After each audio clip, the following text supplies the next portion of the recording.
Welcome to the Man United Agenda. It's 8:30. You can set my watch, your watch by us, apart from Eddie being late. But we're here to talk about the fixture list. They came out today, and we've got a great panel. We've got Mr. B, we've got Pat Lawless, we've got Paddy, and we've got Eddie. Give us a wave, guys. Yo.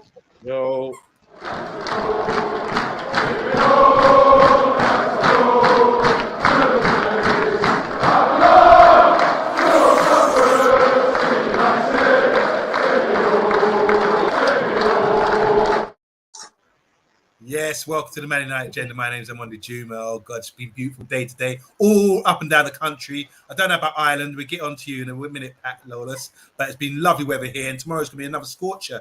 They're talking about a drought, but a drought at Old Trafford because there's no transfers going on at the moment. Arsenal made a transfer today, and they're kicking up noise as they do. But what's going on at Old Trafford? And also, it's the fixture list as well. It's been released today. Some interesting fixtures coming up for the first 9 games. We're going to give them a proper review and see how we're going to fare against the other Premiership teams based on what we've got at the moment, because we can only speculate about what comes next. Also, tonight, we're going to have a little round 2. There's a little bust up this within the Man United Agenda earlier today between myself, Mr. B, and a few other people throwing their boots in, that kind of thing. So we're going to continue that discussion and hopefully get Eddie on board.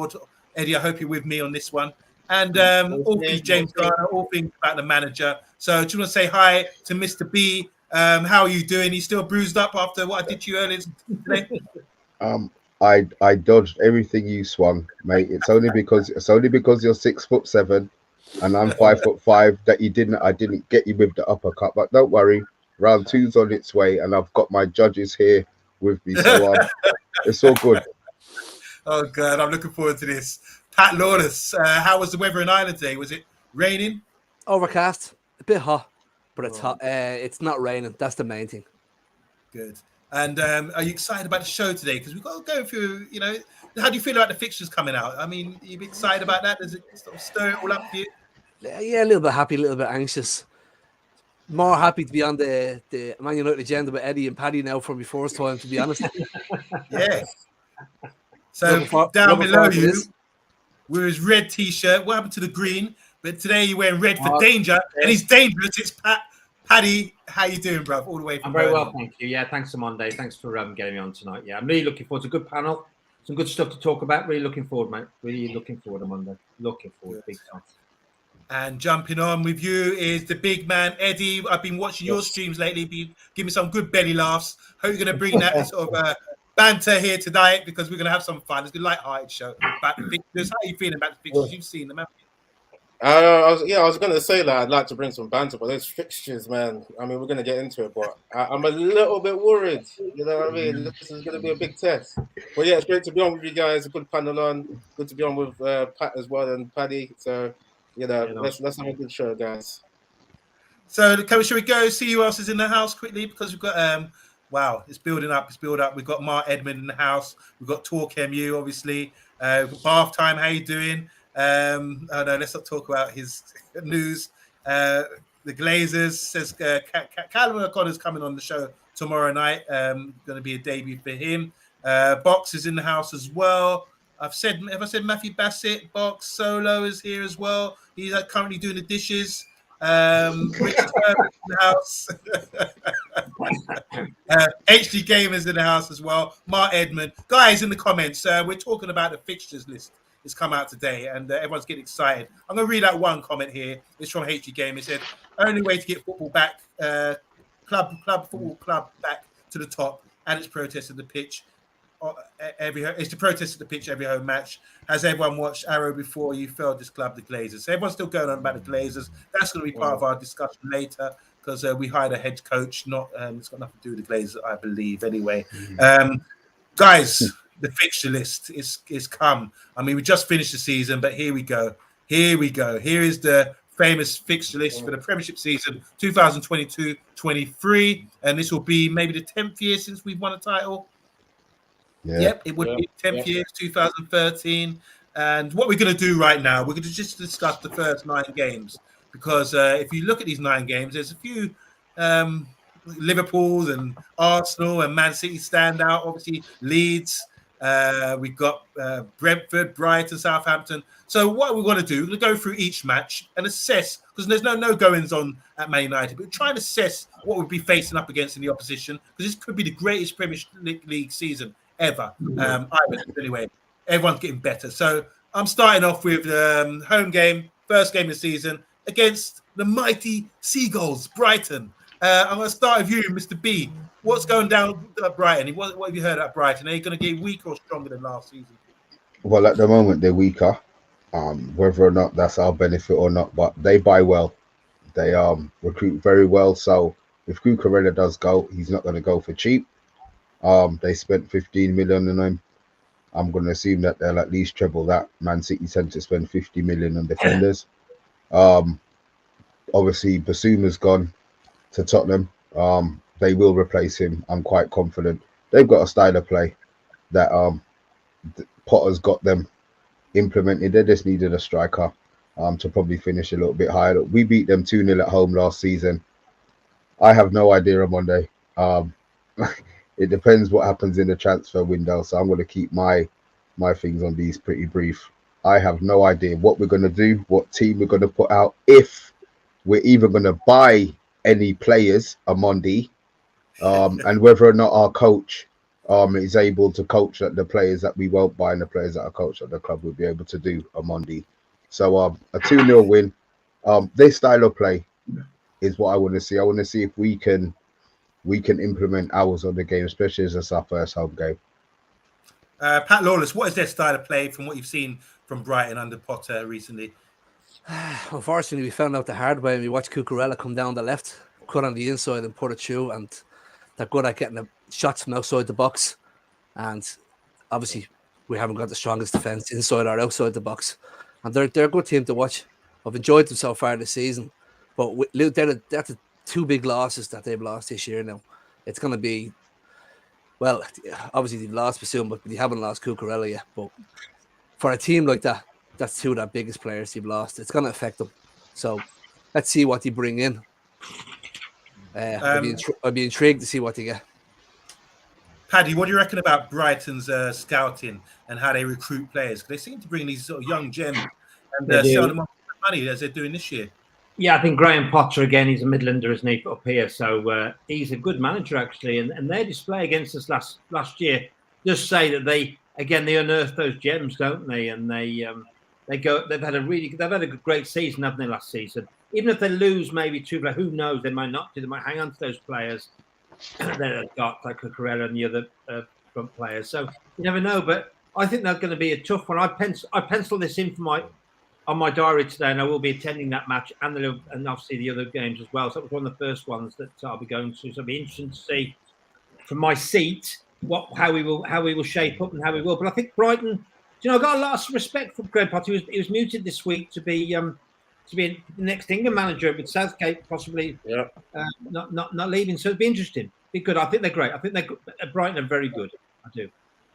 Eddie, over to you. What do you think about that, having Brighton first game of the season? I mean, mid-table side for the last couple of years. I think that's a nice introduction to the Premiership for a possession-based manager like Erik. No, he's not. I mean, it's like Mr. B said. Yeah, it's going to be dependent on how many of his soldiers that he can get in that know his philosophy, right?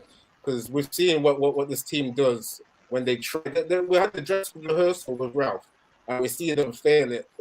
They failed it. Like, come on, they got an F, maybe an ungraded, if you were to go that far.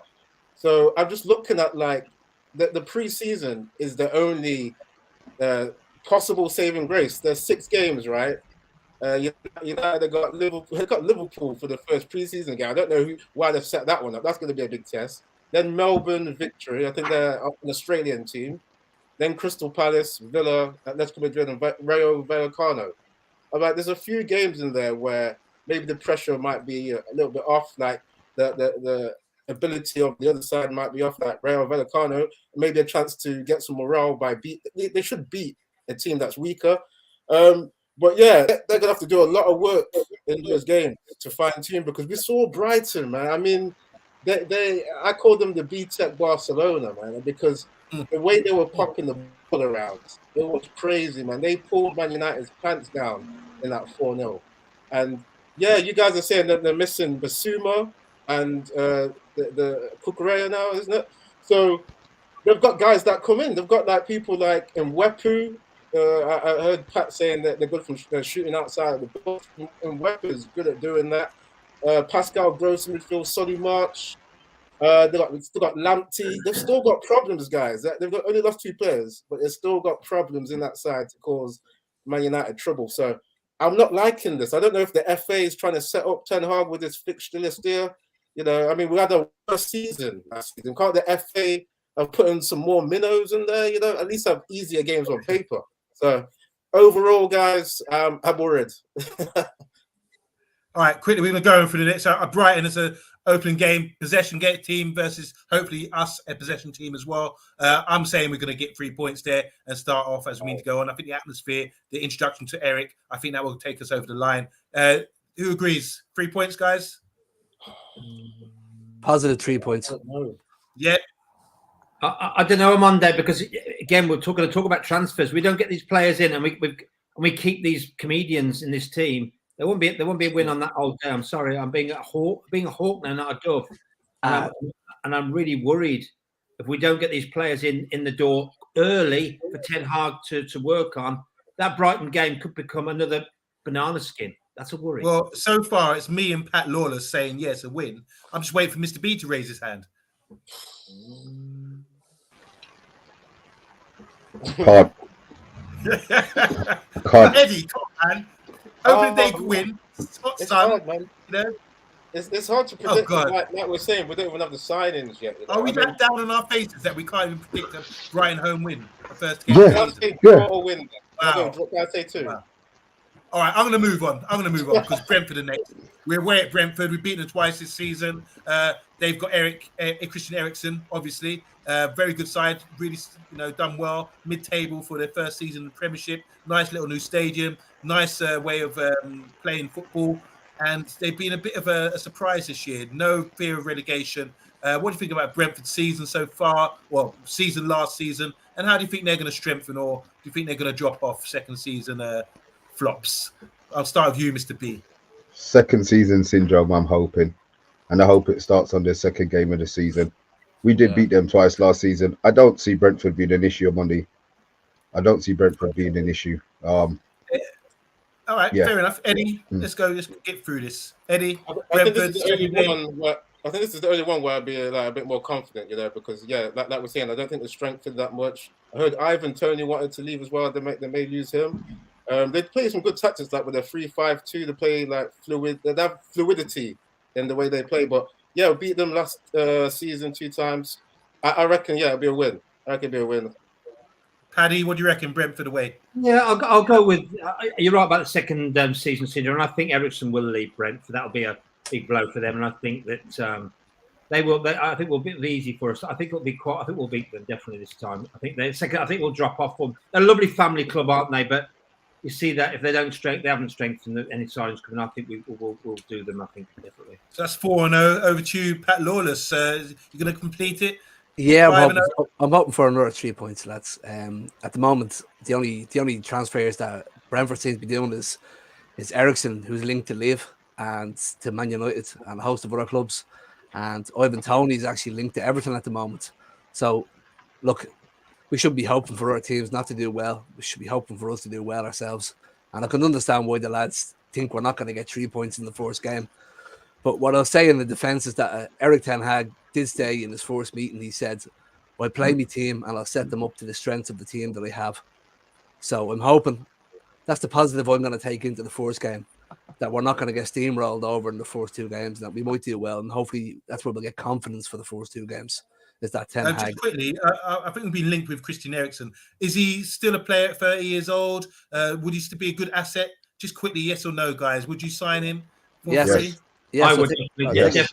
He's a definitely. He's a class player. When we played Brentford, you could tell the difference in class, definitely, with the way he plays. Definitely. I mean, what position, like in the squad, would he be like a squad rotation player? Because he's on 200. Now you're going deep. Now you're going too deep for us. We need to get on with the fixtures. What do you think? What do you think? No, I say no there. I say no because his wage packet's too high as well, just to be like a squad player. So I don't know. All right, fair enough. What a fresher player. Just quick, one more thing, Eddie. While you're on there, is Ericsson better than Mata at the moment?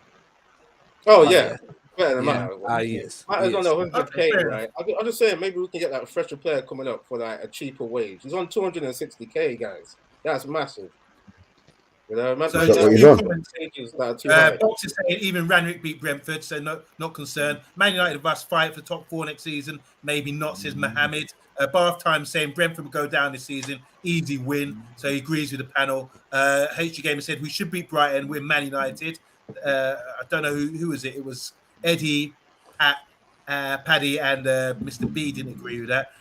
Bath Time fully expects Liverpool game to win. Gets cancelled in the old school. Okay. Liverpool, no problem. 3 points guaranteed, says Mark Edmund. Brentford had just hired a guy from Man United to be their new coach. That's just Cochrane. Cochrane, yeah. Matt Hatter's in the house as well. Bath Time saying, can you get your fight with Mr. B? He's got 50. No, we'll get to that at our own time. You can tune in later, Bath Time. I know you got to go for your Love Island thing. And Liverpool, Ten Hag masterclass draw. That'd be interesting, wouldn't it? We're going to go on to that right now because that's the big one. I mean, what do you think? Third match into the season, there's a lot of pressure.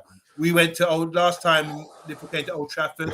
Mr. B went on a road trip with me and Errol and Matty and a few others, and we got trounced 5-0. You seen the change this year, Pat Lawless? What do you think about controlling games? Because we get overrun. Do you think Ten Hag will be looking to control the game a bit more, and do you think we're not going to get hiding so much anymore for Liverpool? What's your thoughts on this? Like at the moment, we're talking about the same team that we've finished the season with, so we're kind of hoping that we bring in new players to start the season. But if in the worst case scenario, Erik doesn't get the defensive a midfielder with the defensive prowess that we all want and a decent centre half. Yeah, he's going to set up probably with a more close-knit team. I don't mean park the bus, but we won't be playing a high line. So we won't be exposing ourselves as much. That's what I feel. We'd be keeping an eye. We'd be sitting on our own half for a lot of it. We might go back to the counter-attacking style of football. Okay, Paddy, you might be in this game. Are you scared of Liverpool? Yeah, I'm a little bit. Do you know what worries me is that obviously everyone talks about Núñez. He'll be playing his first game against us on the 20th of August. It worries me, but obviously we were in the running for him. We could have been. I still think we could have had a chance, possibly not, if we've been realistic. But he could come back and haunt us on that game. But we could have those signings in by then. Erik ten Hag could have his system in place. It could be a different game to last season where we won't get rolled over. So I'm cautiously optimistic on it. But Liverpool, again, they're a good side, aren't they? But let's see. I'm cautiously optimistic on this one. I hope we just don't roll over and we don't give up, and our players don't give up because they do. All the fans are believing at half-time they were in the last season, but it's a worry. But hopefully we'll see. Mr. B knows all about that. He was about to sort of walk into the river. He was so vexed. Anyway, we'll come on to that. Eddie, what do you think about Núñez, their new sign? Does that make Liverpool stronger? Yeah, you know what? I was wondering why they went from, because we know they play with a false nine, and then they like those like Salah and whoever's on the other wing to cut in as like wing forwards. So they're going to be dangerous if they get Núñez going, because what did he have, like 31 goals and 34 appearances, something ridiculous like that. Yeah. So yeah, I'm a little bit worried about him, because Klopp, he knows how to pick talent. So I think we have to be a bit worried, And I'm going to say, Amanda, if he comes up against Maguire and we haven't had a defensive recruits, that'll be worrying me a little bit, regardless of what everyone thinks about Maguire. See, you're trying to push for this argument, aren't you? It's about you're blaming the players. I'm blaming the system. I'm on about the comedians at the back. I'm on about them Monday. Yeah. Okay, so you're blaming the players. So, Mr. B, what do you think about that? We were there last year. I mean, would you fearful of this new Liverpool? They've lost Mane. They've got Núñez in. Do you think they'd be as strong as they have been in the last couple of years? Be nice if we could turn up the mic. They're going to be as strong. Apologies. They're going to be as strong as they were last season. I don't see there being any drop off from them. We will not win the game. That much I know. Will it be a better performance, or will they score less goals? Let's hope so. Let's hope that we don't get done by 5 again. And there's not really much more I can say on that one on Monday. I can't see us winning that game at all, regardless of who we buy. Let's Can see I here just what say the real comments. quick on Monday? Go on, Eddie. No, I think Pat Lawless is on it really. I think we're going to see, because like Ten Hag did say, okay, the players dictate the style. So I think we're going to see some counter attack in that game, and it's going to have to be pragmatic. You know, I don't want to see them do that at home, but to not get rolled over, I think we're going to see that. Could snatch the game, but I reckon might be a draw. Okay, that's interesting. Based on the head coach coming in and changing things up. Eddie? Yeah, I mean, there's not going to be enough time to really get the team going in the style. You know, we saw how long it took Klopp to get the style going. You know, so I don't see like a miraculous turnaround to just do attacking football. He's saying a draw. Anyway, let's see what the guys in the comments are saying. They said, Connor's saying, if we haven't got any new signings in by the Liverpool game, I can see us getting a hammer in coming our way again, and that will be down to the board and the Glazers. Won't be blaming Erik Ten Hag for that result. MUFC Old School says, Patrick, we will beat Liverpool. So take that, Paddy. Patrick Box is saying Liverpool might be bike off this season. Barcelona saying Liverpool must surely cycle off this season with the World Cup coming up.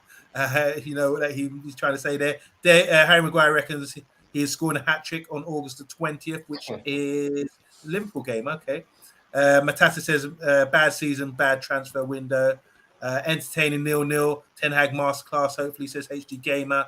Barcelona says Harry Maguire is our best defender. Snap. Boxer saying De Gea is top class comedian. They're saying hi. Let's see. All right. So we don't know. One here from Box. Box is saying Pogba challenging his Ashley Cole when he crashed the car. Okay. Anyway, let's talk about the game. I want to go through Southampton and Leicester. We're playing them away after that. Leicester really dropped off, haven't they? I mean, Southampton's got a good manager, one of these new modern German managers. You know, he's done really well, pound for pound, I believe. But Leicester, what happened to them? And do you think they can come back with Tielemans maybe leaving? Or do you think they're going to recycle and take a drop off this season? Over to you. Let's cover these two games before we go on to Arsenal. Start again with Mr. B. Southampton, I expect us to win. I know we're away from home, but I don't see Southampton being an issue. The Leicester game, depending on, I know a lot of it is on who we buy and who they buy, but I would fancy us against Leicester, even away from home. I think Ten Hag will get that by then. The 5 games into the season, I think his style would be slowly more being implemented. So I'm taking a 6 points from both of those games. Okay, Eddie, bath time saying 4 points from these two games, Southampton, Leicester away. What do you reckon? Yeah, you know what, from these teams? I think I agree with that, because like I think I see a potential banana skin, because two away games in a row, just giving me a bad feeling. And the fact that we didn't beat Southampton 2 times last season, I think it was 2 draws, wasn't it? I think.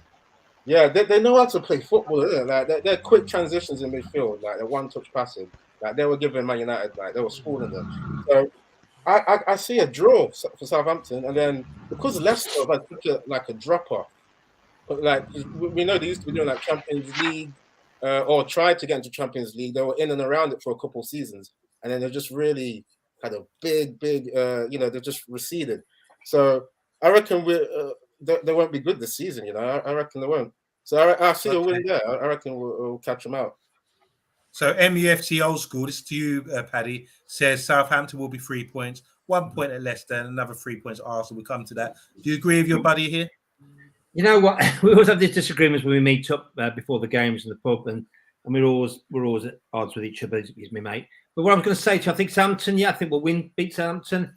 Leicester, again, this is very local to me, isn't it, up here? I don't know.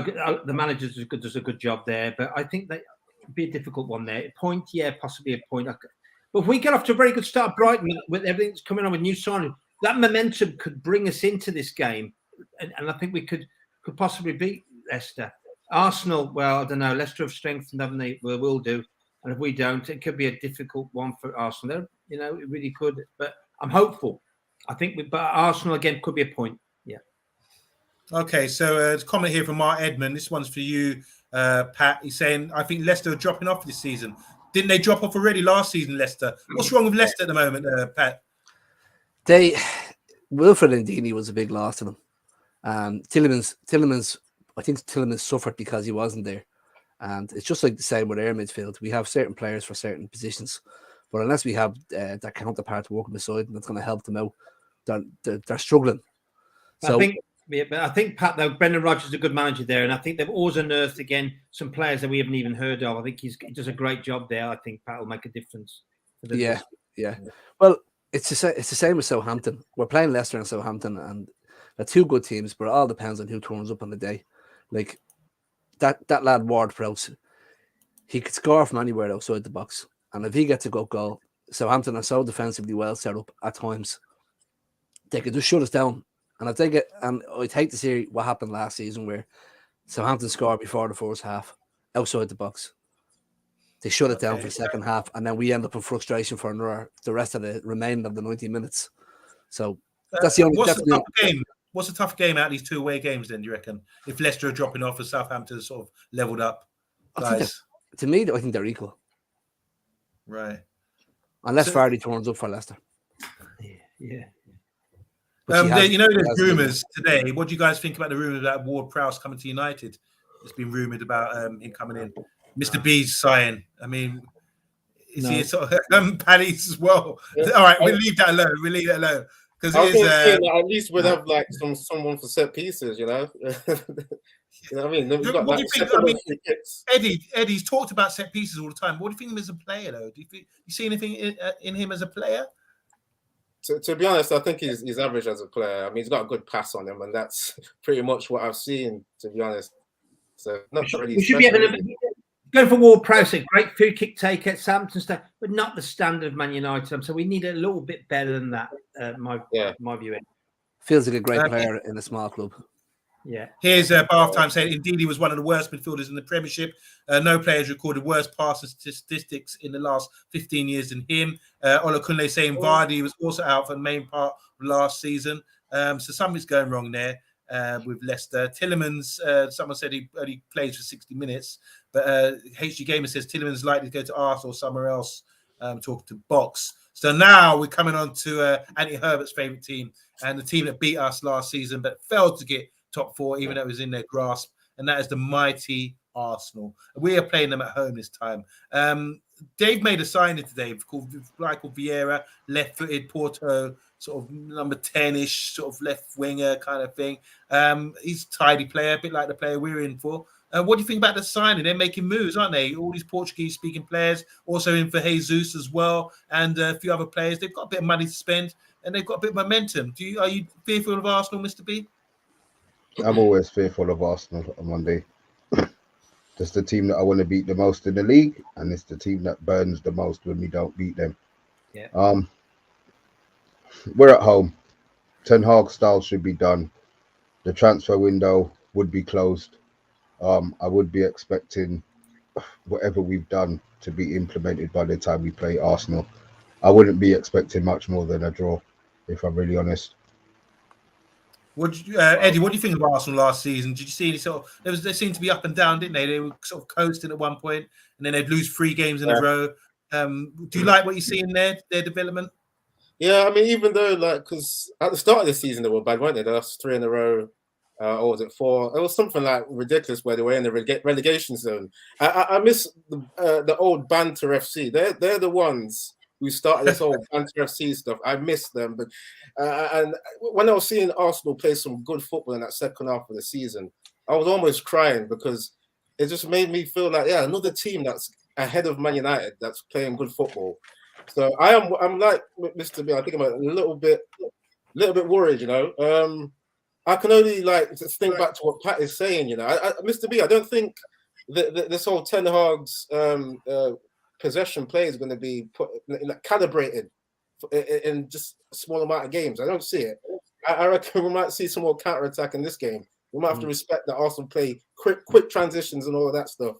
But I think Man United could steal it, though. I think they could steal it on a counter-attack, to be honest. So the first game in September, this is like 4 or 5 games in, Paddy. Do you reckon we'd be seeing by this point sort of some identity in our team as Man United, a bit of Ajax, Ten Hag identity all over our team? And do you reckon we can beat Arsenal? What do you reckon them as a side? They're making moves. Well, First of all, 31st of August is right, as Mr. B just said, that the transfer would have closed. We would have got all our targets in we wanted. I think by then, Erik ten Hag's blueprint, his DNA, would have some imprint on this team. And do you know one thing? I'm going to be at this game to watch it because I want to turn over Arsenal. I want to get us the stick we got from the Arsenal fans last year when they beat us at their place. It was hard to take. And Liverpool as well. I want revenge against this lot. I'll tell you that now, severe revenge against this lot. So I'm looking for. We get there. I'll be getting severely drunk after this game. We beat Arsenal. I'll be driving home. I'll tell you that now. I'll be in the pub all night. But I just think I think Ten Hag. I feel that he would have got his imprint on this side, and I think we'll beat Arsenal that day. I really do. I really do. So Pat Lawless, we've got comments here from halftime saying we're going to beat Arsenal. HG Gamer said he's not scared of Arsenal at all. Do you see anything in Arsenal that's to be afraid of? What do you think of their development as a team, strictly? Saka's been fantastic. Yeah. Another player I like who wasn't probably consistent throughout the whole season. I think he's a bit injury prone from what I hear. Is Martinelli. He was a good baller. Who else would I like in there? I've actually really liked Ramsdale, the goalkeeper. People slag me over it, but it's just I like his vocal presence, and he's aggressive in the goal and shouting and roaring at everybody. He is a good goalkeeper. I like him. I do. Ben White's doing well since he came in. Hasn't lit the Premiership on fire, but he's doing well. So sensible signings, you reckon, from Arsenal last season? Without season? doubt, they held on to Odegaard. That was a great sign. That young lad was. He's a good ball player as well. So I have to. He's doing well. Fair play to him. That's as much as I'll say. Okay. So Arsenal game, I think we're all saying it's going to be a win at home. I think they're sort of a team in transition, a bit like us. And hopefully by then, like Eddie was saying, we will see some sort of identity on our footballing side.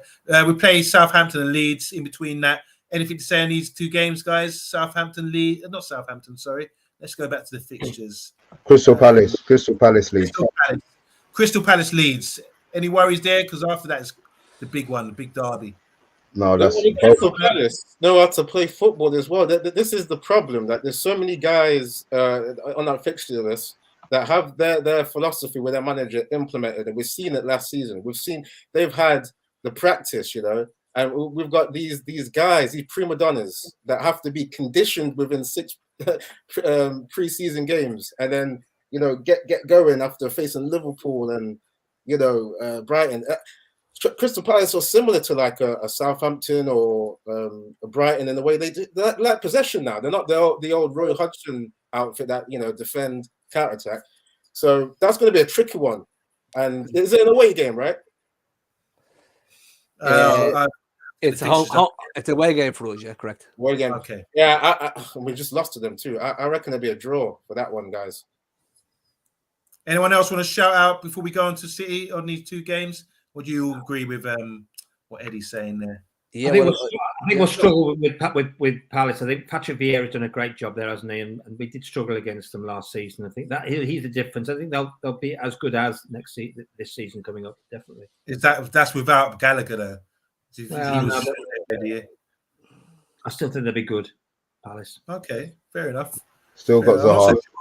I think we beat them. Go on, Mr. B. No, just saying they've still got Zaha. Okay, fair enough. He scored against us, didn't he, last game?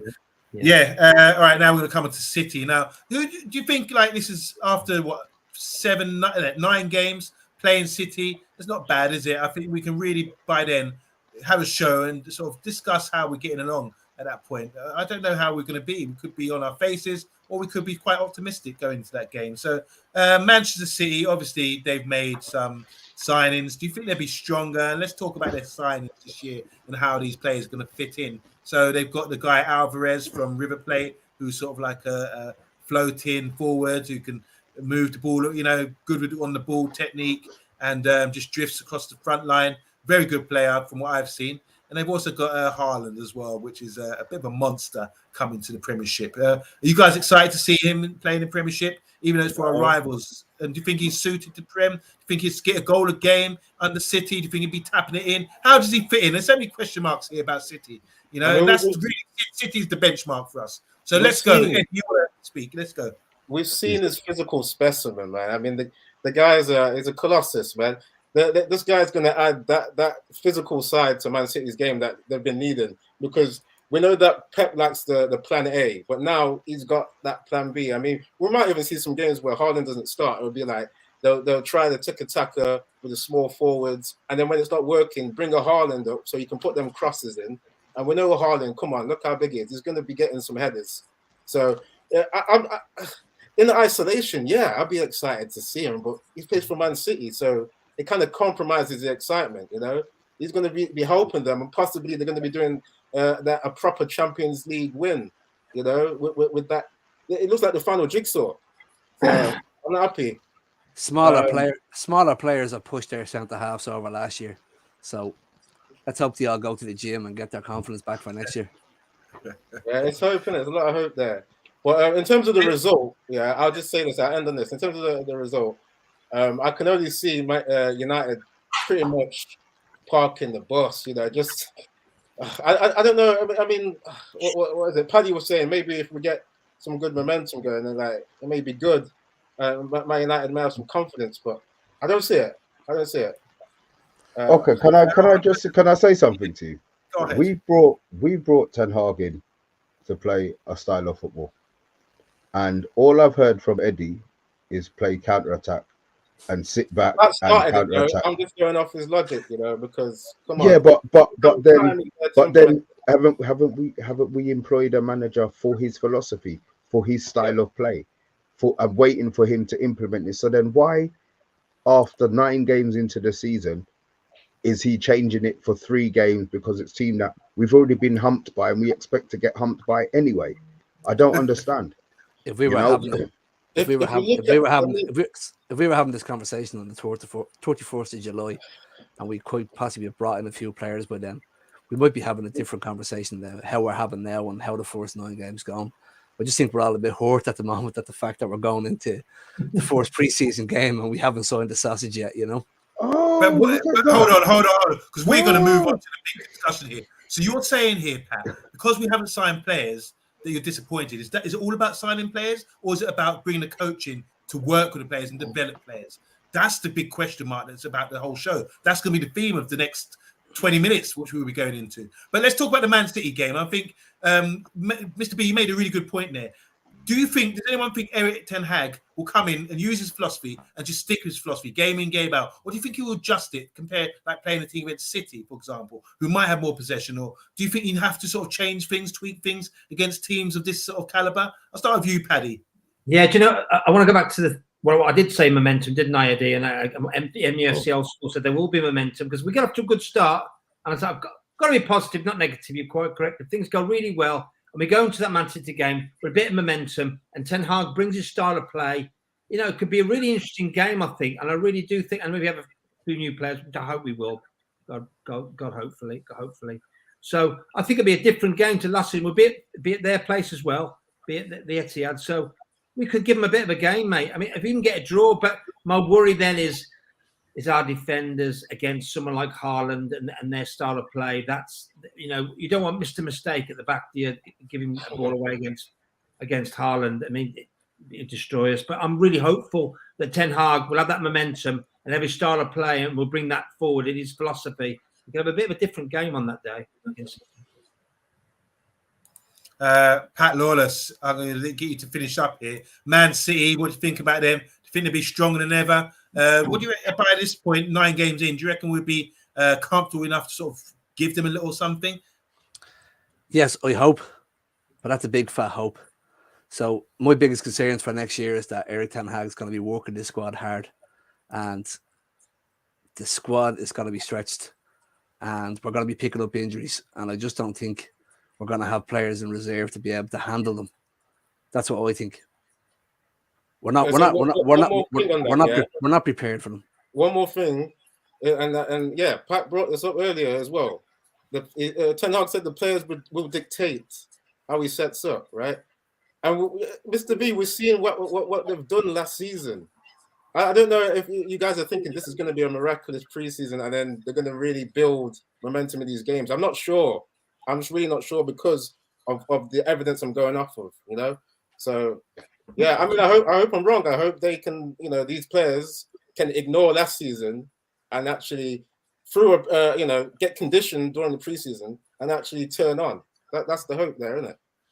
All right, guys, so we should go through 9 games quickly. We're going to move on to the next point in a minute. 9 games gone in. We've played Liverpool. There's a few doubts there, a few doubts about City. But otherwise, we're going to be picking up a few points according to this expert panel.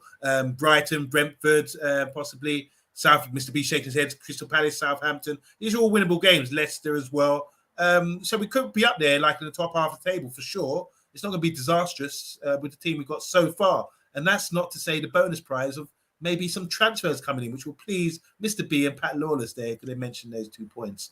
But obviously, we're now, we June 17th, is it today or something like that? We haven't made any signings as yet.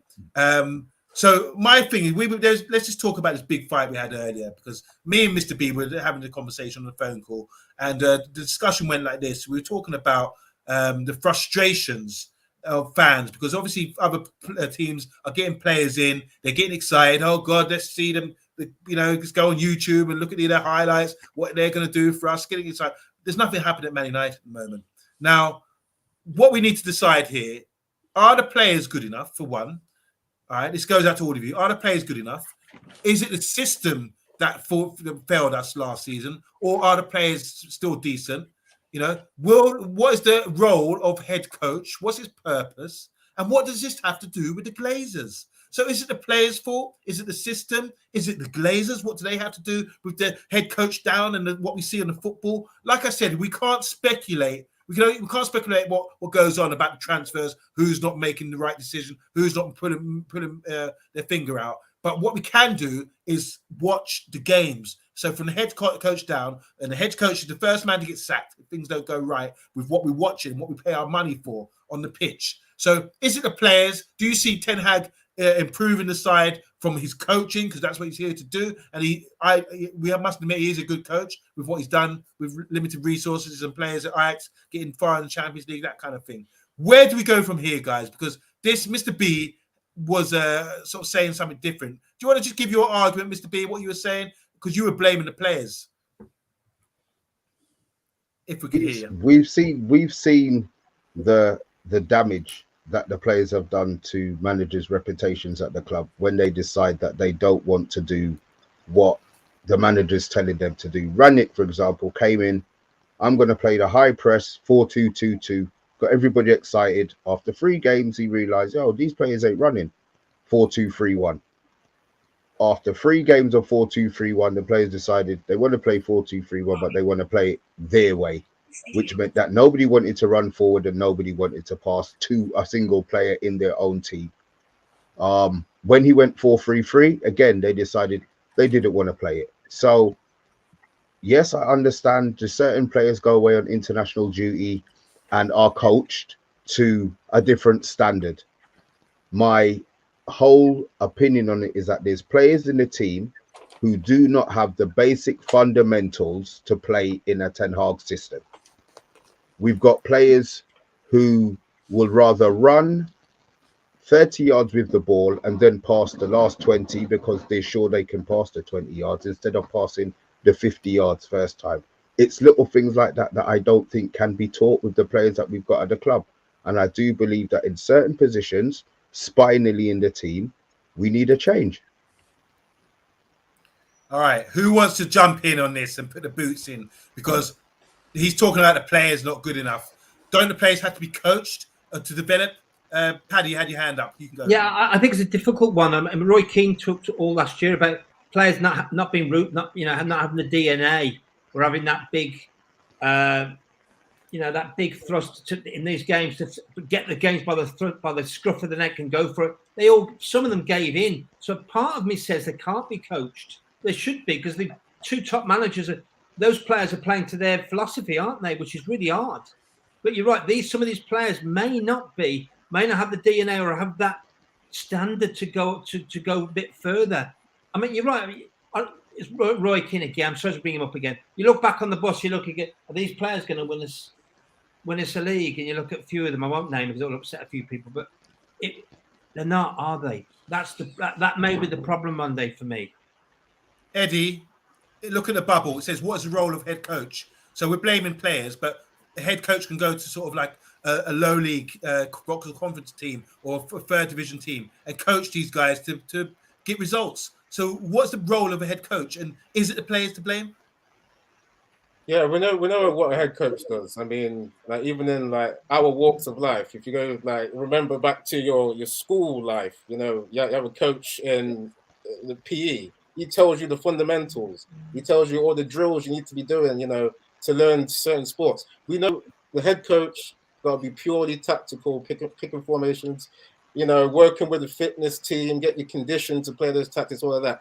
But I want to answer like a little bit of what you're talking about in terms of the blame game. Everyone's to blame. Everyone at this club is to blame. And it comes down from the owners. The owners have got to put their policy in to really get everyone inspired to represent properly, to work well.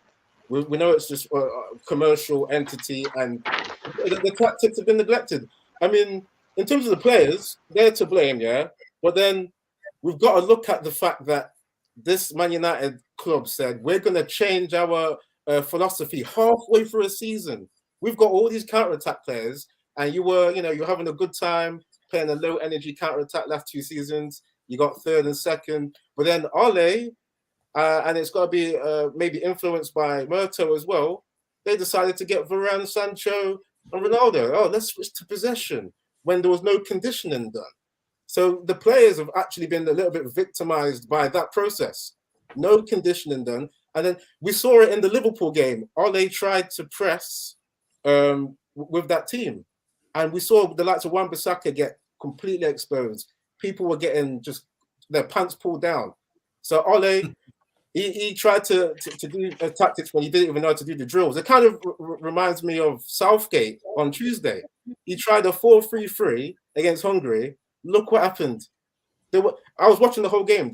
No passing drills were implemented. They were basically, England were playing along the 4 centre backs and then the defensive mid, and then everyone else was trying to run. And you know what they were doing? They were doing exactly what Man United were doing in the midfield, with the number 8s going too far high up. Remember last season when Ralph was saying the 8s, I told them to, you know, kind of be a bit more compact, and they were going everywhere. So Eddie, I've just got to finish it though.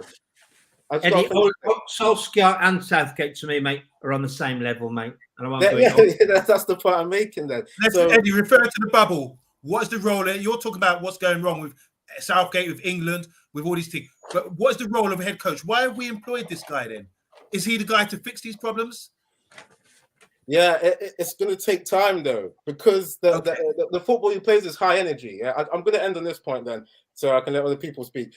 The philosophy is high energy, right? And we've seen Klopp. Klopp is pretty much the template, and it took him time, didn't it? It took him a season to get in the spine that he wanted, then get in some lateral players. It's going to take time because they weren't doing well. I think they get was it 7th or 8th 2 seasons in a row? Correct me if I'm wrong, but it took a couple of seasons for them to be serious. I think maybe in the 3rd season they were serious under Klopp. So I can't expect this Ten Hag to work miracles. It's going to take loads of time. Pat Lawless, you've been waiting a long time. I want to hear what you got to say. We've heard it from Mr. B, from Eddie, from Paddy. What do you think about this situation here? As the head coach, that's what we've employed. One of the best out there, apparently. He's the one to develop players, coach the system, and even some poor players can fit in to and make the side look good. So is it the system or is it the players? Where do you stand on this? I can really understand how you and OMONDI had an argument over this earlier on, because even my emotions are going crazy at the moment with the amount of stuff that is wrong at that club, okay? The players are to blame, but not all players are to blame. There's a lot of players leaving the team, but currently, as we stand at the moment, I feel that Erik Ten Hag currently he's set up to fail at the moment, because he's not going to have enough players to back up what he's going to want to implement next year. Whose fault is that? Erik Ten Hag can't take out his debit card and go and buy the players himself, all right? Can't go around tapping that in a few clubs and getting a few players. Doesn't work like that. So the club, they're to blame at the moment. And it starts from the top. I'm not going to get into the Glazers because that's a whole other argument. Okay? Yeah, you'll start me off. It's the way the club's being run. Okay? The way a club's being run, it's not a dark art. It's the same as any other business. Okay, it should be run with a program, structure, and it should be set with dates. First game of the pre-season is 12th of July. That's right. But the 12th of July, we want a player for priority areas, midfield. Because we don't have a midfield, lads. Let's just put it straight, okay? Midfield first, defence second. If we don't have our players in by the 12th of July, right, push them aside. Tell the club who are trying to sign them off, that the agents who are trying to sign them off, lads, you got your chance. Get the boat.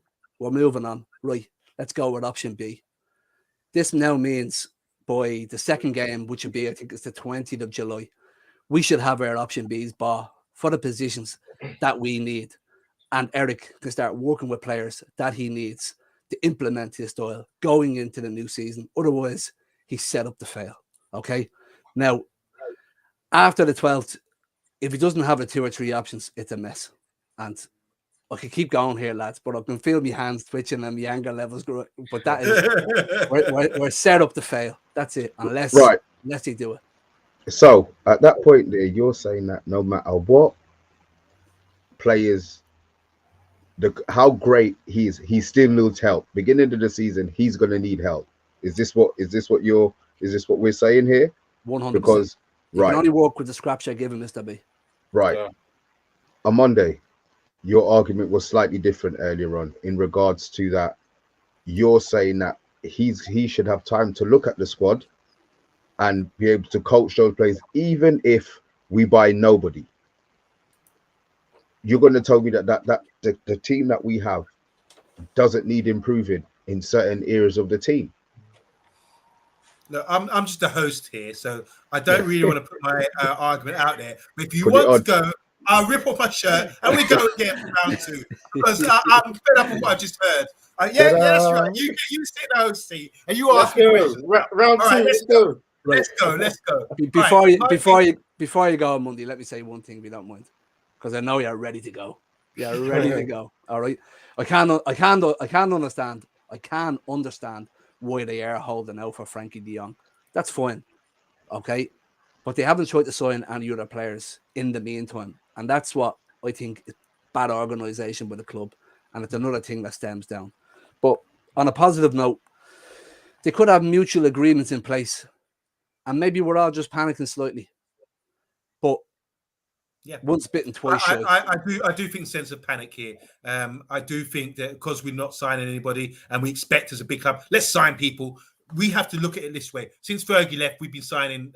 Signing's been really poor. We haven't really put much thought into them. And I think it's time now to say, all right, we didn't sign anyone in January. We're clearing out the squad and let's start afresh. Let's start anew. And when you go out and like I've seen places with bed bug issues, you've got to go out there and fumigate the whole place, clean it all out before you can move in again. And this is what we're doing at the club right now. That's why we didn't make any signings in January, sort of half-hearted things. Any signing going forward now has to be right for the side, you know. And I think if Erik Ten Hag has identified maybe Nunes, maybe Frankie de Jong, these sort of players maybe he's identified, then you've got to go in for them. And if it hasn't happened straight away, then maybe, like you said, go for a plan B. But I don't think it's the players' responsibility. I think there's some good players at Manchester United, as proved when we came second in the league. Regardless of what excuses, oh, it's COVID, oh, there's no fans, whatever. We still came second and third 2 seasons before that with the same core of players there. So I don't think it's the players. I think it's the coaching. And as I was, go quote me on any of the shows previous last season, on Ole Solskjaer, I didn't think he was a good enough coach and he exposed. In the end, you scratch the surface, you're going to get exposed. And you realise there's not much there. The players can take you so far, but without anything to fall back on, system of play or anything else. I've said this, I feel like I'm deja vu. I said this during Ollie's reign so many times, then there's nothing to fall back on. At least now, the role of a head coach is the most important thing. That's why these head coaches are paid millions and millions. I don't want to hear no talk from anyone in the comments about the Glazers or the structure of the club or not getting signings in and everything else. I don't want to hear that because I want to watch the football game on the pitch and see what the head coach is doing. Because these other guys don't get sacked for failing to get transfers in. It doesn't happen like that. but the team not performing, the head coach will always have to take responsibility for that. So that's why we've got a good head coach in now who will coach the players. Now, I just want to back up here. I want to read up a comment from our very own O'Connor. He said the role of a head coach is to get the best out of players under their supervision, to develop and nurture. I'm sorry, but Erik ten Hag cannot perform miracles no matter how good he is. But let's forget about the last sentence there. Let's deal with the first bit. Let's deal with the first bit because he's very well done, Callum. Well said. Yeah. The role of a coach is to get the best out of the players. Have you guys forgotten that? Have you guys, are getting itchy here? That it's like a computer game where you just want to sign, and think that's going to make things better. It doesn't work like that. It hasn't worked like that. At the start of the show, we said it's been 10 years since we won a title. So please allow Erik ten Hag, with the squad that he's got, whether there's 11 players left or whatever, this season, they weren't good enough. Let him work with what we've got. We've got a lot of talent there. Fergie left us with a great foundation. Remember that, guys. People say, "Oh, he left us with a poor side." It was a poor side. Hold on, let me finish my point. It might have been a poor side, but the whole conveyor belt is you bring youngsters through for our great academy, and they will eventually, if you develop them and coach them, they will get into the first team and play good football. That hasn't happened that often over the last 10 years or so. So let's get back to that formula of developing players and bringing them through, just like Ajax did under Erik ten Hag, and let's go from there. And I'm talking a lot, but that's my point. I hope I got my message across. It's not all about the players, and stop getting so nervous and anxious just because we haven't signed anybody just yet. Because let's make it right signings. Have you learned? I'm wondering, do we have anybody in the club who can play in a CDM? Right. Let's talk about systems. He's got a new system. He's looking for Frankie de Jong. People might say he's not CDM because he's not an enforcer. He might not go to ground or crash through people or show that ruthless aggression, as you would say, Paddy, that kind of thing. This is a modern game. You have to be in position. You have to bring the ball out. It's something we didn't do for the last, you can do your face palm or like that. It's something we haven't done for a long time. Frankie de Jong is the sort of player, as being James Garner, that can play deep and bring the ball out of play and help the team build up as a team. This is something that's really important. So CDM is someone can be a deep line playmaker or an anchor man, but someone who's got good technique on the ball, and the tackling side of the game is really gone out of it. Good positioning, in front of the ball, and that kind of thing. You want tackles, you want that kind of thing. It doesn't happen anymore. How many times do you see Rodri going to ground, or getting sent off or tackling? You know what Rodri does? Rodri's a fouler. When man run past him, Rodri pulls them on the floor. He pulls them on the floor. Anyway, I've said my piece. There is no tackling in the game anymore. Can I say one thing on the transfers? Yeah, I mean, OMONDI, you're right with saying, okay, maybe certain people getting a little bit too anxious already because it's been what has it been 4 days that the transfer window has been open. The thing is, we're looking at the worst season that big Man United have had. Yeah. And then they were supposed to be doing the transfer plan with their 2-year consultant. These are plans that have been put in the bin just at a moment's notice, yeah? I mean, I don't understand how certain people that need consultancy are all of a sudden, they're just okay. And then we've seen already, Man City getting Haaland. What a game changer. Liverpool, serious with Nunez. They're trying to up their game. Those two top teams saying, okay, we need the baddest striker in the world now. We're going to get the top 2 guys. This is obviously going to make people that have PTSD from that last season have anxiety. I've got PTSD and anxiety from that last season. Yeah, so I'm worried that Man United have not been proactive enough. So I think we're right to be a little bit like I think we're right to bitch a bit. I think we're right to actually moan a little bit after the dross that they've put up.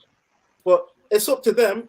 I mean, I think that the hierarchy says, "Oh, don't listen to the hysterical fans online." Okay, then focus and do your work. Then, but yeah, we're going to see. All we can do is see what they're going to do with the signings. But they should be acting quicker because of that worst season. The reason why I would be nervous at this point in time is that we're going to currently lose probably 5 to 6 players, and we haven't signed anybody yet. So it's not like we're improving the squad. We're just trying to build the squad. We're just trying to have a squad. As it currently stands to me at the moment, it looks like poor Jimmy Garner's getting thrown into as a central defensive midfielder next year, whether he likes it or not. And I think that's a bit unfair for a young lad who's had probably a year's experience in the Championship. No, that mightn't happen, but if it doesn't happen, it's back to McFred coming into the new season, and we all know how that goes. So that's the reason why I'm concerned. I'm not nervous, but I'd be concerned. That's the big issue, that we're not proactive, even though we know we're losing 5 players. It's not as if we're selling 5 players and they're gonna go out the door. We have 5 players that are leaving. That's it. That's 5 less players Erik ten Hag has to go out next year. He'll have to bring his mother and the uncle in and put jerseys on them. And some of them were the most technical guys, like Pogba and Matic. Yeah, I would have liked them for their passing ability and all of that. So Matt as the well. about them, the better, I think, Eddie. But can I just say about the thing about if things haven't been done by the 12th of July in pre-season, as Pat just said, Eddie, I really worry. And one thing, and I'd say it again, it's going to be difficult for Ten Hag coming in if we don't get these targets. And we are going for De Jong, aren't we? But we're putting all our eggs in one basket with him. What if that doesn't come? He said in his interviews this week, he's at the best club in the world. I'm thinking, oh my God, well, you stop there then, mate. Where do we go next? We'll go. Timber sees he's going to stay at Ajax. So if we've not got nothing done by the 12th of July, what are we going to do? There's a team of people at Man United are still inept and just basically stupid on transfer strategy and getting these players in. They really are. And it's a real worry for me as a Manchester United fan that things could really not get off the ground by the 12th of July, but will be left till the 1 minute past midnight on the 31st of August. We're waiting there, but with the fax machine, nothing's coming. Sure. What about those 3 blokes? Are they going to?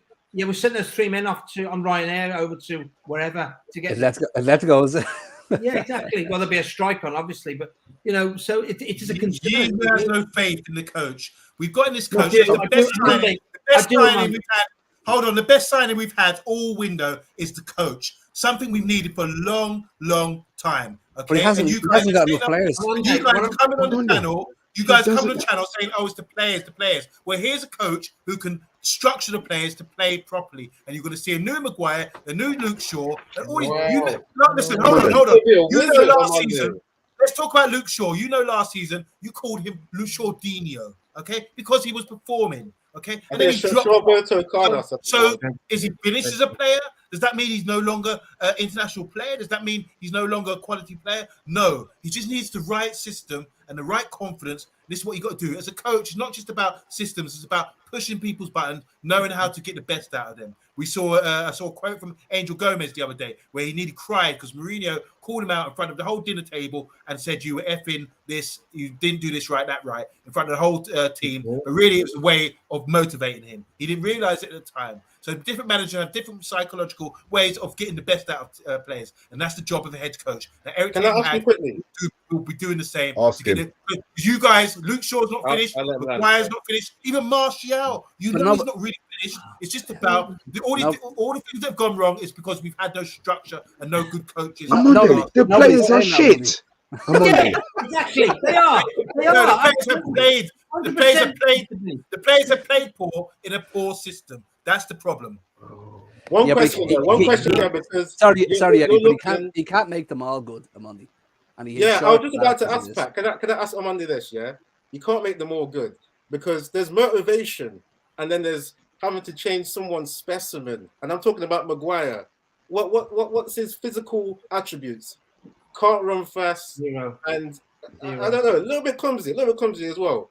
How is Ten Hag going to motivate this slow player to actually play in the high press on Monday? That's my question to you. Eddie, it'd be divine providence if he gets him going. It'll be a miracle. Yeah, from God. Seriously. I'm talking about Luke Shaw, and you've no. Yeah, I would like you to answer that question, please. I want to know what Pat thinks as well. No, I would like you to answer that question, please. I'll answer this question. Senior coach Gareth Southgate, he's seen something in Maguire. He's brought him in. He's got the best out of him. Got to a final of the Euros. I've repeated it over and over again. We got to second place in the league when Maguire was playing well. And I want to go back after the show. I'm going to go back and search Eddie's history. Style of play, and if he was endorsing Maguire. Suddenly Maguire's poor, apparently. He's not the player he used to be. Okay? But I'm saying this. He can perform. This guy is still playing international football. Are these guys Are we less experts than the people picking England side, for example? You Cool, know, on Monday. Harry Maguire, we have We to take some responsibility for destroying Harry Maguire, his confidence and self-belief. We have to because we do because we're seeing things, we're repeating stuff that's been said from rival fans. We're seeing these memes, we're seeing these highlights that look poor, and we're repeating it and we're making him look bad. Why not try and lift the guy up and get him back to his true form and his true confidence? You haven't answered the question. Take the captaincy off him. No, destroy his confidence. What is that about? Come on. No, but what I am saying about the team, Amondi, is that we're going into the new season with one striker who's a 38-year-old striker. We have no right winger. We have nobody to play in the centre of a three midfield. And then we only have two centre halves that will make it through the whole season, probably uninjured, and Lindelof and Maguire. And then we have the biscuit team in Varane, Jones, Bailey. Every one of them's injured every couple of days. So we can't rely on them. And Maguire and Lindelof. It's just, I just feel we haven't got enough players, Amondi. It's not about the coach. Pat, there were poor backups of those other ones. Phil Jones, we're going to play him in the back. It's not the standard, Man United. Some of the other players, there's a player once again, they just weren't the standard. They're just poor. Once again, talking about Harry Maguire, you said he's slow, he can't run, all this kind of thing. Let's look at John Terry. He wasn't the fastest, but he could read the game. Look at Bobby Moore. He could read the game and doesn't have to be the fastest. Yeah, but Maguire can't read the game, Amondi. Hold on. Can't read the game. Why? Since when? Since Slabhead came out, or since we've had a poor season? There was no complaints before this. The style of football that Ten Hag wants to be playing.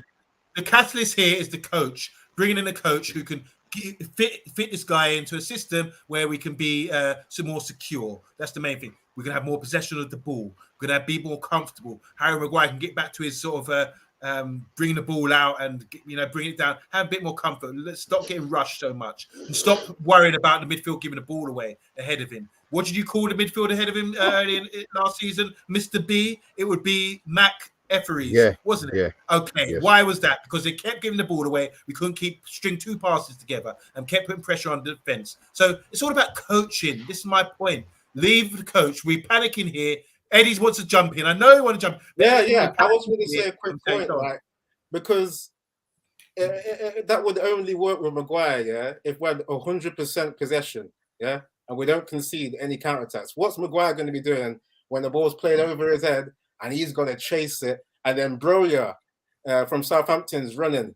What is he going to do? What he did last season? Try and tackle him with a backhand? Because that's what he did last season. What's the team, the shape going to do? Why are we allowing players to have the time to flip a ball over the top? Surely we'll be in the high press and closing people down, and it will be a rush pass, for example. That's why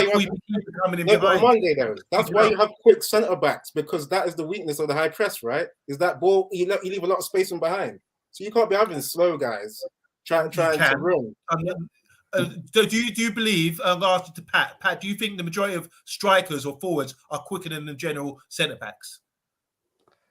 I would think so. Yeah, most strikers are quicker than. And that's only down to physical size. Okay.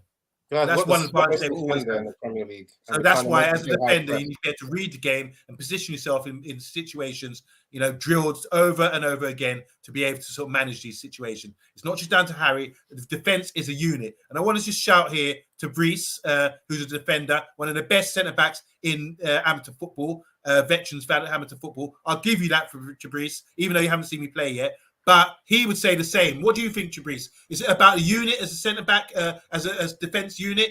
Are you the quickest? Do you play against quicker strikers than you? And in a good system where you can organise and manage these guys okay and have them ahead of you? What do you think about that? There's so many things here that we're being a bit naive about when we're just saying, he's slow. If you put him in a good system, he'd be able to manage. Danny Blin, for example, was playing centre-back for Ajax for the last couple of years all throughout the team. They weren't getting caught out because they had possession of the ball. Amanda, I went last year to Old Trafford a couple of times. I saw Maguire really close up, and I mean really close up, and I've never seen nothing like it. Bobby Moore trying to bring the ball out a couple of times, he just got lost. I know we talk about the system of play, but I saw that player. You think of his confidence has gone. He just isn't good enough for our centre. Our central defence was dreadful. I mean, when you see it up close at Old Trafford, it's just He tried to give it, even Tahir in the end wouldn't give him the ball in the end. You have to get up. You can't be trusted. Just go away. I feel just to get away from Maguire for a minute. I just feel like too many players require polishing for Erik ten Hag, and we do need some fresh faces in there. Yeah. Martial, Rashford. I know Maguire's. He didn't have a great season. There's still Shaw. Shaw has to come good next year. Aaron Wan-Bissaka has to come good next year. I could probably keep thinking there, but there's a lot more players that have to come good for a manager who's coming into a team that has so many players that have to come good. He's lost so many players, and it just doesn't look like many players are coming in at the moment. And that's the I would say Martial could be polished because we saw him under Van Gaal, and he was a possession coach. So hopefully he could be motivated. You know, that's Omondi's key word: motivation. That's what people like Martial need. But the other players, I'm not sure about. Okay. We're not going to settle this today, are we? What are we giving Maguire and some time under Ten Hag? Everybody has fun. Yeah. Okay. Do we agree that Maguire is not going to be sold anytime soon? I want him to be sold, but he won't. All right. Can we read this out, please? Kerwin, how you doing? Carter Williams, he says pace isn't everything in defence. Maybe agility and being able to make a 3-point. Make a 3-point is Harry's issues. Yeah, so it's agility and not being able to make a 3-point turn. Maybe he's doing under high ball retention and organisation. Harry Maguire is a classy player, so there is a player there who could be coached back into a good player. That's what we're saying here. That's my point. I'm not writing him off this just yet, but his name always comes out when we're saying it for the blame, and I don't think he's entitled to blame. And I know I've got a stigma now of defending Harry Maguire all the time, but I think he is a good defender. He's a good player there, and now that we've got a good coach and a good system of play, hopefully, where we've got more possession, I'm quite confident that he'll be able to get his confidence back and get you guys off his back. I'm looking forward to this 100% possession because, like I said, that's the only way Maguire's going to look good. I mean, Monday, the thing I was going to say was, I talked about ruthlessness before about 10. I don't think he can be. Like, if he doesn't get his players, he's got to work with what he's got. And that's my worry of him to get. So that's a concern. I thought he might be able to be tough. Repeat. Sorry. What's your concern? No, sorry. If he drops Harry, if Harry Maguire doesn't roll in with Erik ten Hag can't turn around to Harry Maguire and go, right, you're out of the team, because the other 3 clowns will probably be injured for half the season anyway, and he can't play one centre back. So that's what Paddy said. Play the youth. Yeah. We'd be putting it out in nappies though at this stage. They're not the class of '92. That's the thing. A lot of our fans get away into this is the class of. They're not these youngsters. Maybe 1 or 2 will come through. They're not all going to suddenly come in and change everything for us. We don't have the senior players around them to protect them either. Leaders, especially with no leaders, Pat. Yeah. So Connor's here saying centre-backs don't have to be amazingly quick. As long as they're strong, read the game. I remember being told at my age in my career, you're not as quick as you used to be, so go be smart about it instead. Yeah, great points here. Great points. Not having it. I know a lot of you aren't having it, but yeah, great points. Anyway, on that Maguire note, I've got nothing more to say. I want the team to be coached. I want to see us in our pre-season games, and we're going to come back to review this. And I want Eddie around. I want all you guys around so we can review this. And I can sort of on the 31st of July. Yeah, that's when. Yeah. Good idea. Hopefully it's not a Sunday or something. Well, we're going to return to this. I'm saying it's the system. Now that we've got a good system, we might need maybe 1 or 2 players, and that's it. Stop getting itchy about not getting transfers. Oh, we want 10 transfers to come in, top players again. I don't want. Listen, this is my point. I don't want 10. I want him to have help. If he goes into the season with what we've got, he hasn't been helped, and we've got no chance. Yeah. If he wants De Jong in, and that is his number 1, go and get him. If we can't get him before they fly out, get somebody who they can get in, because there's no point in De Jong coming in 6 days before the season starts. Oh, he understands the system. That's fine. But during that 2 weeks, he hasn't been training with Barcelona. He's been cucking up himself on his holiday, blazing his misses for 2 weeks. Yeah, that's minimum cardio. Understand? I want him to be with him, training, being pushed hard 2 to 3 times a day. You understand? So I understand he understands the system. And again, this is my point. you've got players in the club who don't understand the system that Tarkard wants to play. So you're trying to bring in a player who understands it straight away so that he's given the best opportunity to implement the style that he wants to play. Okay, one last point. I did put the question out to Brice. He's one of the best amateur footballers out there, plays in the top league, and is a great player by all accounts. So to Brice, I asked you, and he's come out and said, as a defender myself, I'm not the quickest on the ground, but it's reading the game. That's what makes good defenders great. It's not fair to be on Harry's back. He's a good defender. And this is but can't read the game. Yeah, and we're acting like we're not going to be doing this high press football. Like maybe in a medium press, maybe. But we're going to be, if we're going to be playing Ten Hag's football, we're supposed to be pressing the other team off the pitch, like literally 2 centre backs on the halfway line. Sometimes going further. I mean, and having possession. We're not going to press when we don't have the ball. When we haven't got the ball, are we? Okay, but we're supposed to take initiative, right? So we're supposed to have more possession. So more often than not, we're going to have a weakness at the back then. You're right, Eddie. These two defenders none of them communicate. There's no communication at all. I've never seen any improvement. So that's why we've got the role of a head coach. That's my point. Yeah, but if we don't buy somebody to cover them in the midfield, it's not going to get any better for whoever plays there next year. You know what? I'll say this. One quick point on there. One quick point, yeah. I think because when I was watching Ten Hag's team in Ajax, obviously, I saw that the centre midfielder did drop in when they were really pushing high. He dropped in and he made it like a 3 centre back partnership. That's a rest defence. So if that happens with a proper defensive mid, there may be a chance for Maguire. And I've just had a little bit of a thing. I said, I'm saying maybe. No. You said it. You agreed. So the system will compensate any deficiency that Maguire might have. That's what I'm trying to base. So we're covering him again. So we're covering the player again. It could be Maguire, it could be Lindelof, could be any of these guys. Amateur Football Game says it does come to confidence as well, which I'm saying get off his back, especially centre back. I firmly believe he will come good again. Exactly what you said. United came second with Harry in the side. He isn't the reason why United are in this situation. That is from, I repeat, the best centre back in amateur football right now, grassroots football, veteran football. That's amateur football there. To Brice, go and check out his channel. We still need to sign players for the ones that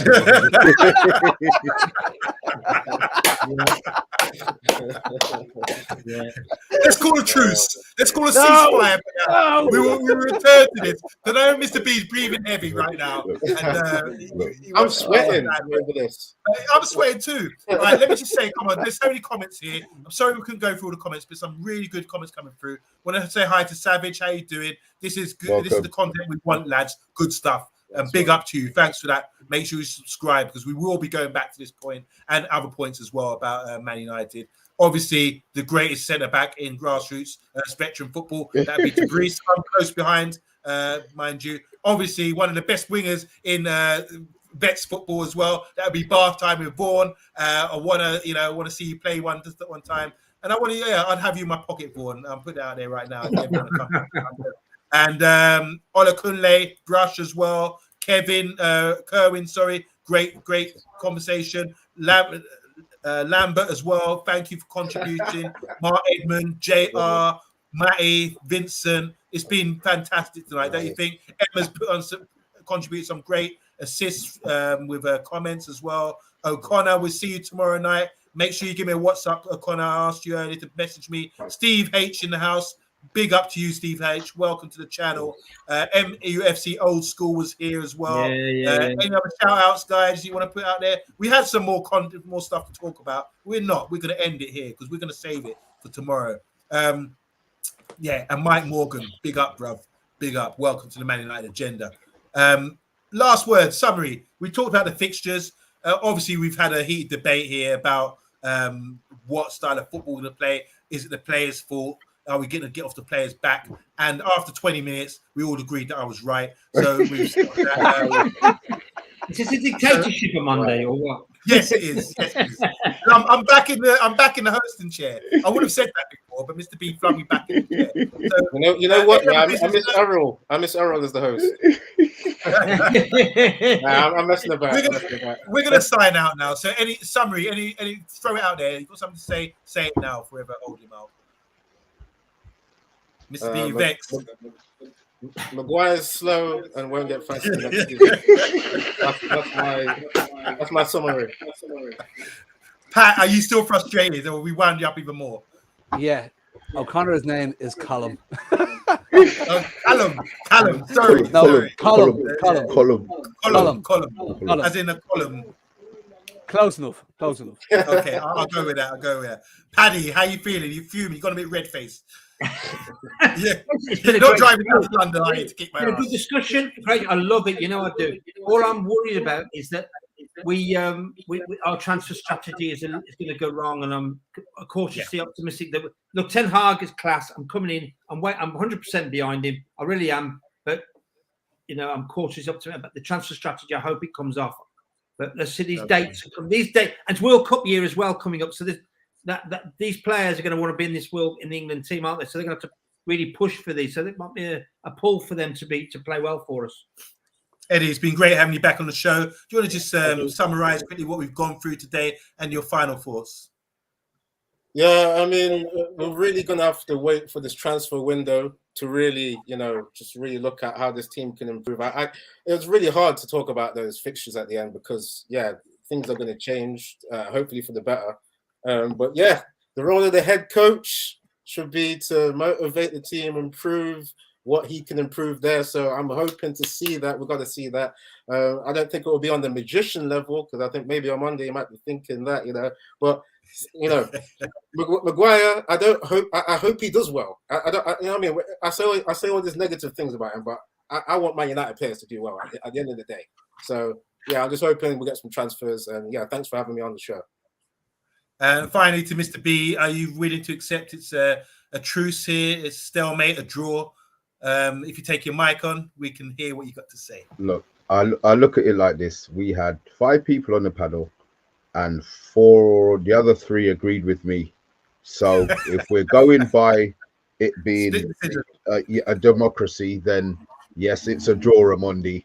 If we're going by people in the chat, I would say a level of dislike for Harry Maguire as a player who can be changed into a Rolls Royce is about this big. But you had your argument, you didn't sway. The season's gonna come, the season's gonna start, and guess what? There's either going to be 4 people right plus the people in the chat who are all against you, or there's just going to be you and the one person in the chat who agreed with you. So we'll see what happens come the beginning of the season. It's going to be interesting.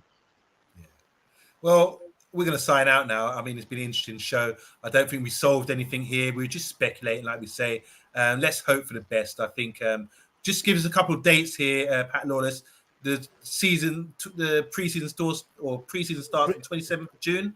I think it's the players are back. The players are back on the 27th of June. Okay. The first game is the 12th, the 15th, the 20th, and the 27th. I believe. Now, could be wrong, but there. No, you're right. You're right. 27th of June to the 12th. That is going to be some intense, hardcore training. I feel sorry for these boys. Get the buckets out. They are going to be blowing chunks under Erik Ten Hag. Yeah, that's for sure. I really hope by that game on the 15th, there's new players just getting helicoptered over to Erik. Yeah. Now, there you go. And that's what we offer. That's all we need. That's what I want. Yeah. I'll be happy if I see that. I will leave you that as the last word, and that's the optimistic. And thanks very much for having me on, lads. I always appreciate it. Always. Paddy, Pat Lawless, Eddie, Mr. B, thank you so much. And obviously, everyone in the comments that we just shouted out as well. Thank you so much. We'll see you tomorrow at 8:30. We're out. Later.